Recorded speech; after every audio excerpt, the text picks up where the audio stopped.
سيدي أسمعي ليلي نشيدي واملئي قلبي سرورا وله اللحن أعيدي وله اللحن أعيدي. بسم الله الرحمن الرحيم. الحمد لله رب العالمين، والصلاة والسلام على رسوله النبي الأمي الهادي الكريم وعلى آله وأصحابه وأزواجه وذرياته وأهل بيته أجمعين. أما بعد، أعوذ بالله من الشيطان الرجيم. بسم الله الرحمن الرحيم. قد جاءكم من الله نور وكتاب مبين، صدق الله العلي العظيم. وقال النبي صلى الله عليه وسلم: إنما بعثت معلما، أو كما قال عليه الصلاة والسلام. اے چہرے زیبائے تو، رشک بتان آزری، ہر چند وصفت می کنم در حسن زابالا تری. تو از پری چابک تری، وز برگ گل نازک تری، وز ہرچ گویم بہتری، حقا عجائب دل بری. آفاق گر دیدام، مہر بتاں ورزی دام، بسیار خوباں دیدام، لیکن تو چیزیں دیگری. محترم سامعین، ناظرین، حاضرین، یہ مہینہ ربیع الاول کا مہینہ ہے. اس مہینے کے فضائل و مناقب کے لیے بس یہ کافی ہے کہ حضور پاک علیہ السلام کی اسی مہینے میں ولادت باسعادت ہوئی. مہینے میں تو کوئی اختلاف نہیں ہے، البتہ تاریخ کے تعین میں چند اختلاف ہے. بعض کی رائے ہے کہ آپ کی ولادت باسعادت 2 ربیع الاول کو ہوئی. بعض کا قول ہے کہ 8 کو ہوئی. بعض کا فرمان ہے کہ 10 ربیع الاول کو ہوئی، اور بعض کا اجتہاد ہے کہ 12 ربیع الاول کو آپ کی ولادت باسعادت مولود مسعود ظہور پذیر ہوا. بہرحال علی اختلاف الاقوال آپ دنیا میں تشریف لائے.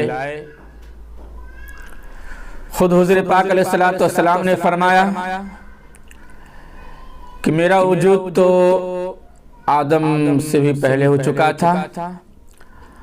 آدم جب مٹی اور پانی میں تھے، گویا کہ کیچڑ ہی میں تھے، میرا وجود ہو چکا تھا. یا اور بات ہے کہ سارے نبیوں کے بعد میرا ظہور ہوا، اور میں دنیا میں آخری نبی بن کر آیا. حضور پاک علیہ السلام نے خود فرمایا کہ میں ابراہیم علیہ السلام کی دعا ہوں، جو ان کی مشہور دعا ہے: ربنا وابعث فیہم رسولا منہم یتلو علیہم آیاتک ویعلمہم الکتاب والحکمہ ویزکیہم انک انت العزیز الحکیم. خود حضور پاک علیہ السلام نے ارشاد فرمایا کہ میں عیسیٰ علیہ السلام کی بشارت ہوں، جو ان کی کتاب انجیل میں موجود ہے، جو انہوں نے اپنی قوم کو بشارت سنائی، مژدہ سنایا. مبشرا برسول یأتی من بعد اسمہ احمد، کہ سب سے آخری نبی دنیا میں تشریف لائیں گے اور ان کا نام نامی اسم گرامی اسم مبارک احمد ہوگا۔ الحمدللہ آپ احمد اور محمد بن کر آپ دنیا میں تشریف لائے۔ آپ کی آمد سے پہلے بھی اور آمد کے بعد بھی بڑے بڑے معجزات، انوارات اور خوارق عادات رونما ہوئے۔ خود آمنہ رضی اللہ تعالیٰ عنہ فرماتی ہیں کہ جو حضور پاک میرے بطن مبارک میں موجود تھے، دوران حمل کوئی تکلیف نہیں ہوئی، کوئی مجھ پر گرانی نہیں گزری، نہ دوران حمل کوئی گرانی گزری اور نہ کوئی وضع حمل میں کوئی تکلیف ہوئی۔ اللہ اکبر۔ دوران حمل طرح طرح کے خواب آتے رہے اور خواب مبشرات، اچھے اچھے خواب آتے، حضور پاک کا نام آتا اور یہ بھی آتا کہ اے آمنہ تمہارے گود میں، تمہاری گود میں، تمہارے بطن مبارک میں کوئی معمولی ہستی نہیں ہے، بلکہ نبیوں کا سردار ہے، سردار دو جہاں ہے۔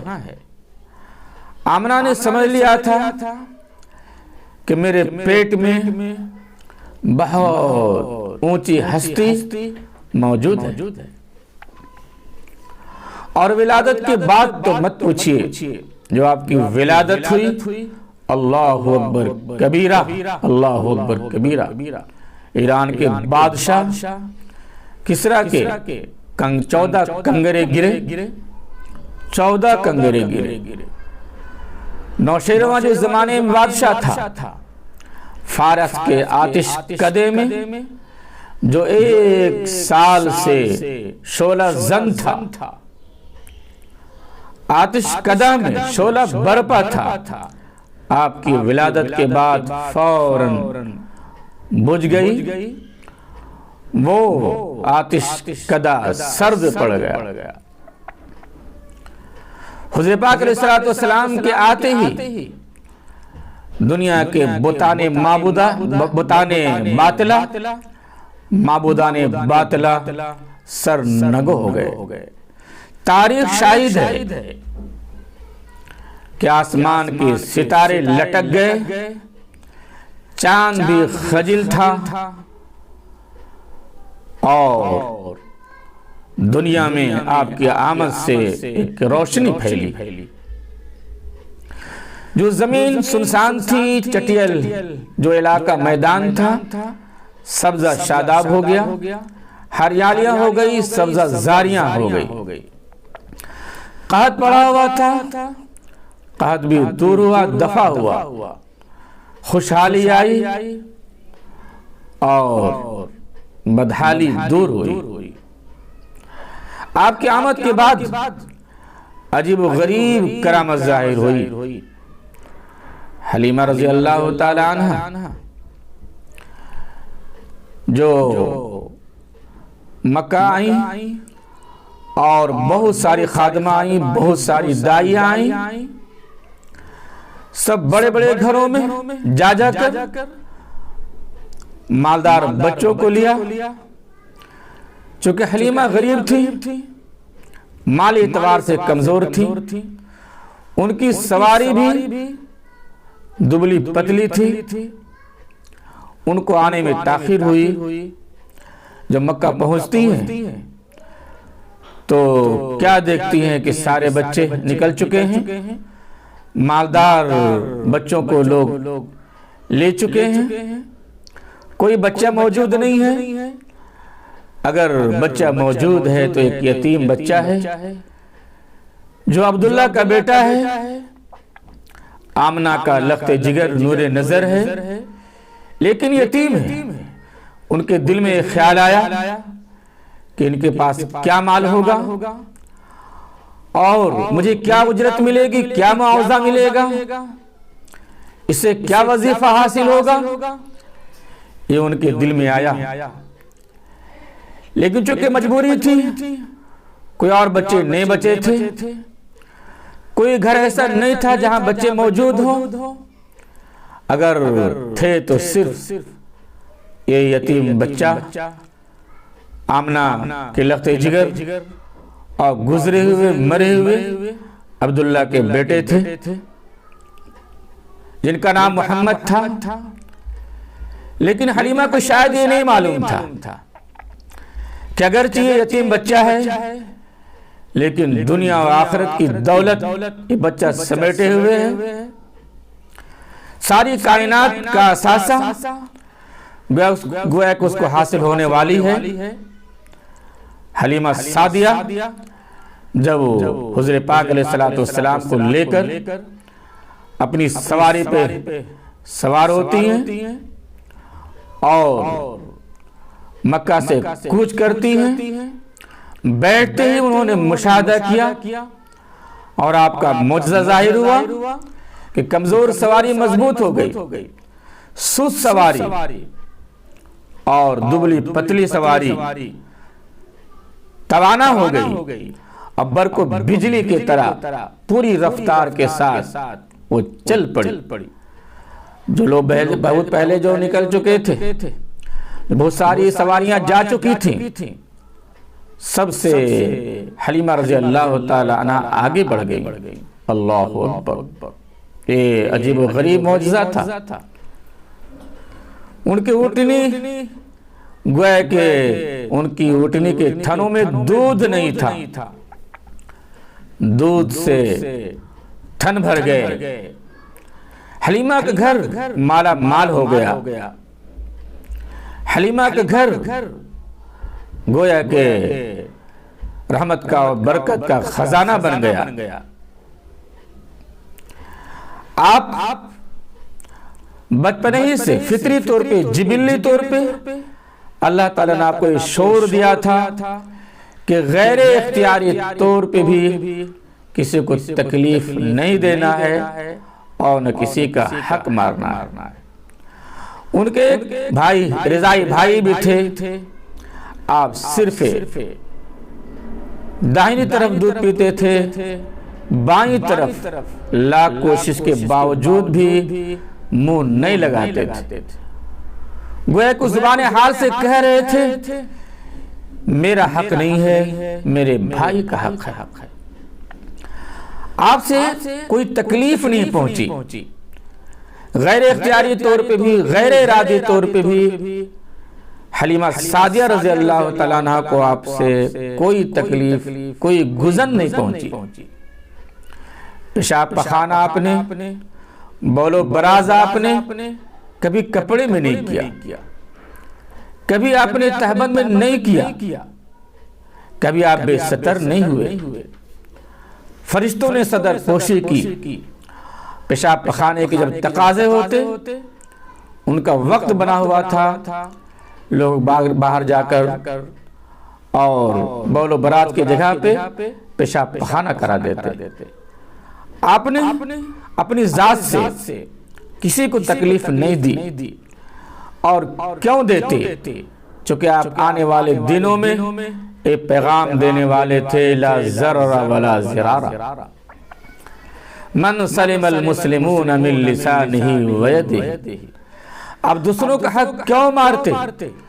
چونکہ آپ آنے والے دور میں، آنے والے زمانے میں پوری امت کو، پوری انسانیت کو ایک پیغام پہنچانے والے تھے، ایک درس دینے والے تھے۔ کسی کا کوئی حق مارے یہ جائز نہیں ہے، کوئی کسی کو دھوکہ دے یہ روا نہیں ہے، کسی سے کسی کو تکلیف پہنچے یہ جائز نہیں ہے۔ الحمدللہ آپ بچپن ہی سے اور جو شیر خار آپ بچے تھے، گویا کہ نور کے پتلا تھے، آپ نے اسی وقت سے کسی کو کوئی تکلیف نہیں دی اور آپ سے کسی کو کوئی تکلیف نہیں پہنچی۔ بلغ العلا بکمالہ، کشف الدجا بجمالہ، حسن جمیع خصالہ، صلو علیہ وآلہ۔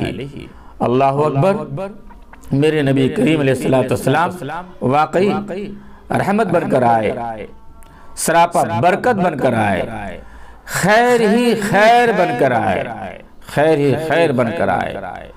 اور آپ نے فرمایا کہ میں انما بعثت معلما، میں معلم بنا کر بھیجا گیا، میں دنیا میں استاذ بن کر آیا ہوں، اور انما بعثت لیتمم مکارم الاخلاق، میں اخلاق کا پیکر بن کر آیا۔ اور آپ نے اخلاق کی دعوت دی، صرف تھیوریکل نہیں، پریکٹیکل بھی۔ آپ نے ایک ایسی تاریخ پیش کی، آپ نے ایک ایسا کردار پیش کیا، اور اس کردار کی روشنی میں بڑے بڑے صحابہ کرام بنے، اور ان روشنی کو قبول کیا، ان روشنی کو اپنی زندگیوں میں ڈھالا، اور منور ہو کر، پورا روشن ہو کر صحابہ کرام نے روشنی دی، اور آج تک الحمدللہ وہ روشنی کا سلسلہ ہے۔ آج تک الحمدللہ وہ روشنی مل رہی ہے۔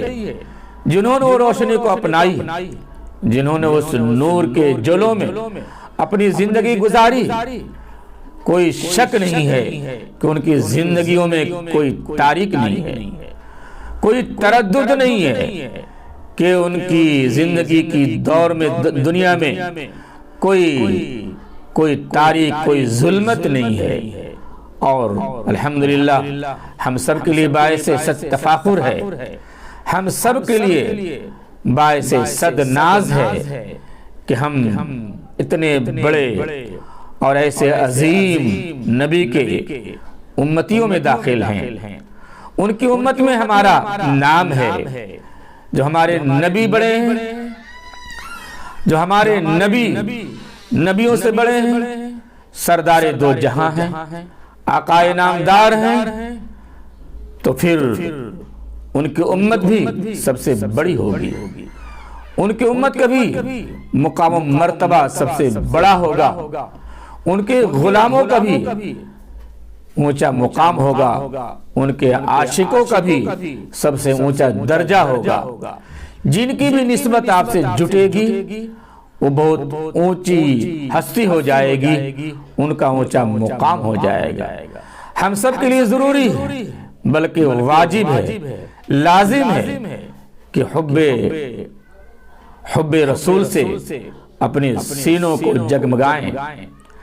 ہم سب پر فرض ہے کہ حب رسول سے، عشق رسول سے اپنے قلوب کو، اپنے صدور کو، اپنے نفوس کو، اپنے دلوں کو سرشار کریں۔ خدا کا ماننے والا مسلمان ہو نہیں سکتا، خدا کا ماننے والا مسلمان ہو نہیں سکتا، بجز حب نبی کامل ایمان ہو نہیں سکتا۔ سچ ہے جس نے بھی کہا ہے حق ہے، خلاف پیمبر کسے رہ گزید، خلاف پیمبر کسے رہ گزید، کہ ہرگز بمنزل نہ خواہد رسید۔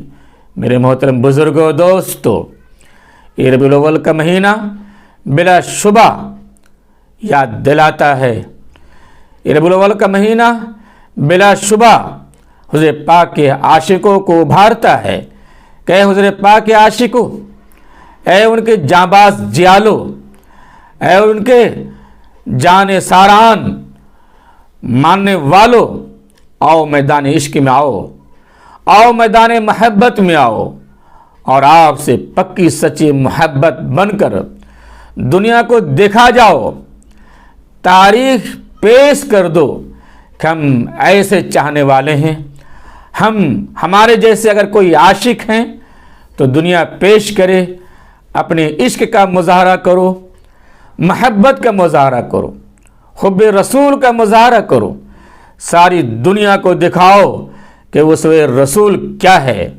ساری دنیا کو یہ سبق دو، بتاؤ کہ عشق رسول کیا ہے، سنت نبوی کیا ہے۔ ایک ایک سنت کو زندہ کرو۔ آپ نے دیکھا نہیں، آپ نے سنا نہیں کہ حذیفہ بن یمان رضی اللہ تعالیٰ عنہ سلاطین کے بیچ میں ہیں، بڑے بڑے عمرہ ہیں،